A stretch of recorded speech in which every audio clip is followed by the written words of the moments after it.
We need to make a lot of improvement, and we're not going to do that by scrimming how we have before. Okay. Top Lane Kingdom, baby! All right, we can do the crowd now too. Okay. Who do you think you are, last place in your tier list?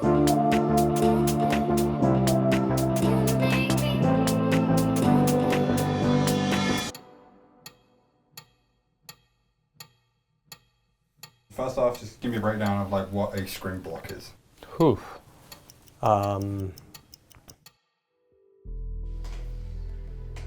For a typical scrim day, I usually wake up around 9. We talk about draft, we talk about what goals we're focusing on, and then at 11 to 2, we have our first scrim block. So a scrim block is usually 3 games against another LCS team or a scrimmage partner, and usually you play each game and then you have VOD review for 20 to 30 minutes and then you go straight back to the next game. That's when the second block happens. We play 3 more games. After that, sometimes we're done at around 7 p.m., but on other days, we have third block, and that means we have scrims at like 7:30, and they usually go till like 10.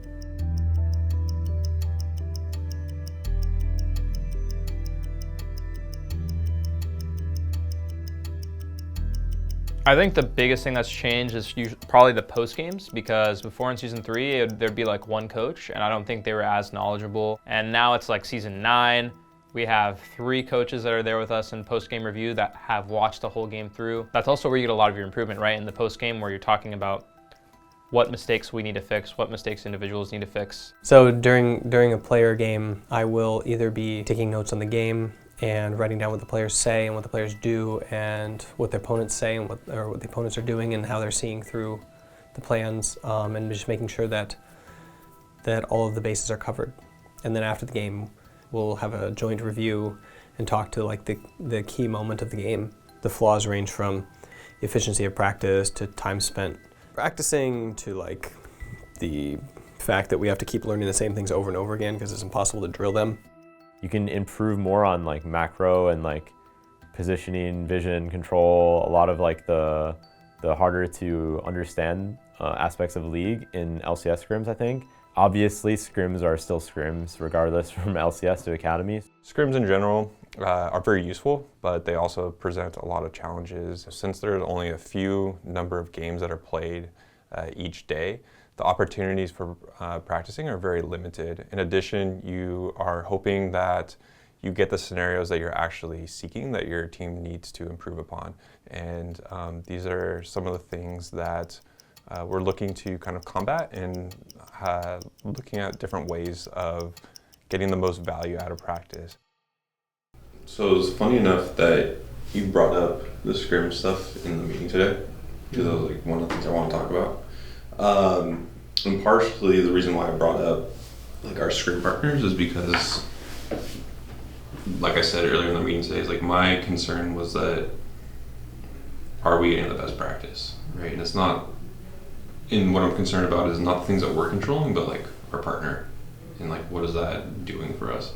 What are our current scrim partners providing, and like what are the missed opportunities? And I don't know that there's a lot in our power we can do to.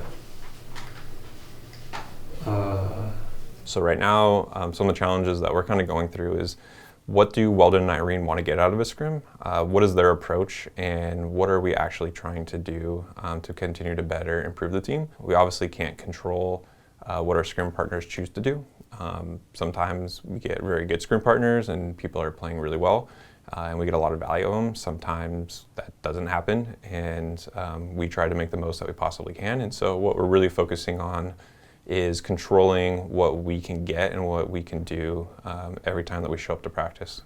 So like TSM is the one that's playing like the most solid, like European style pressure game and macro, and then Team Liquid is just relying a lot on their skirmishing and their basic control of decision making, and C9 is like just kind of Reaper's magic.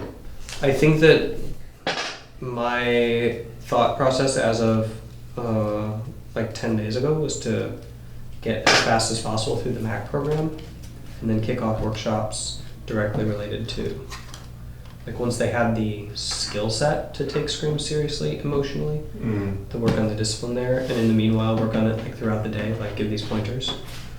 But after today, I'm thinking that it might make more sense to just sit down and talk about this. Some of the challenges with the NA LCS Scrim environment are honestly just how competitive teams are right now, and what quality of Scrim you can actually get. Is this team going to be able to challenge you? Are they going to be the team that helps you develop? Are teams prioritizing certain teams over another? There's a lot of value that's coming out of scrims, but there's also a little bit of a chess game to make sure that you're positioning yourself well. States that it even looks remotely close to.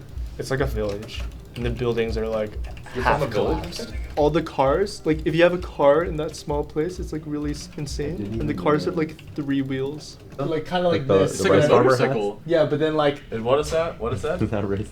No, that's like. So I'm from a part of China that's like really poor, and then people have like those cars instead of like actual cars. Oh, this seems so easy to roll, right? Wow. Wow. What? This guy's just doing this? That's safe? Wait, look at this. Yeah, literally, you can just push They look the car safer over. than motorcycles, for sure. I don't know, I'd rather be a motorcycle. This weekend, and especially today, that no matter which direction that the game goes, that we're able to identify what we want to do as a unit, and everybody has buy-in. Check with anybody on the team that doesn't have buy-in. Jump into their face. If they're not talking, not responding, or you think that they're like not listening, or you think that they're somewhere else on the map doing the wrong thing, I think that it's more important today to do that than almost anything else. And I want to make sure that you guys have that narrative square in your minds. That the most important thing for a team when they lose is not to lose apart, but to lose together. So don't fracture. And you have to show that on stage today by not fracturing. You have to like pull your team in.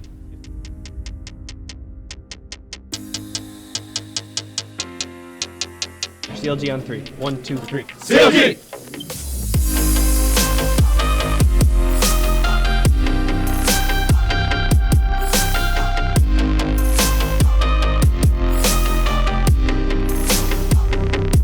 Let me know once you show top red. Yeah, I'm gonna show soon. You can go on him whenever. You can go. Okay. You can go. Just start with E. I'm gonna word lane. I'm starting to run top side right now. Yep. I'm starting to Keep run going. top side Keep right on line. I can let you get it. Nice, Ray, let's f***ing go. Good job. We get even I'm fighting deeper, bot. Trevor. Yes, I need to run to the Where's mid. Ezreal? We don't know. Yeah, we don't know. Let me push mid right now. Nice. Nice. Frost again going through. Darshan is destroying everyone as Power of Evil collects the first kill. Next bubble lands. CLG moving forward, gonna try and finish off the game. There's a double kill for Power of Evil. He's gonna try and put it on his back. Some of the things we worked on this week, not dying in lane before 5 minutes. How are we seeing that in this game? Just kind of spell it out. We haven't died in lane in the first 5 minutes. So it's a good game. Was there any close calls that you're kind of scratching your head?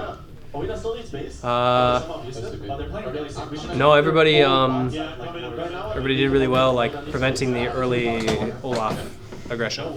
That was the dangerous part of their draft. When there's a bunch of Fiestas in NA, we showed that, hey, we can take a lead and we can close it out pretty cleanly, so that felt nice.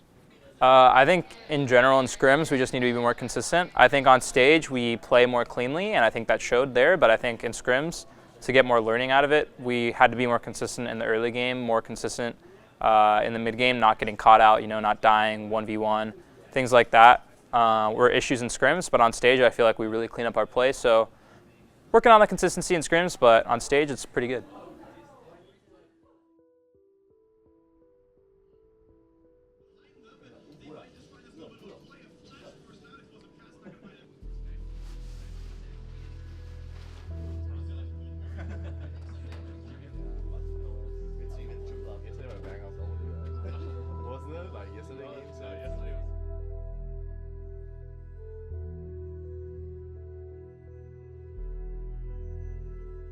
Top lane kingdom, baby. All right, we can do the crowd now too. Okay. Who do you think you are, bitch? Last place in your tier list? Okay. TL definitely doesn't feel like that strong of a team, especially in the early game. I feel like we just made like a lot of mistakes this game. I think that a lot of the mistakes were just on our part, and we stalled out as well as we could. And I'm not really worried about Team Liquid. And Team Liquid will take the win.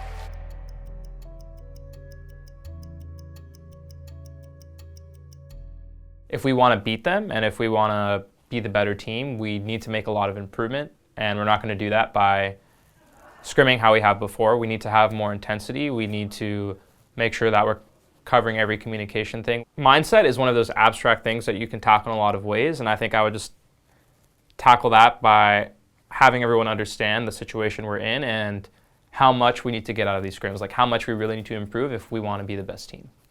I think the scrimmages were really low quality, and so we couldn't train the things that would have helped us win the game on Sunday.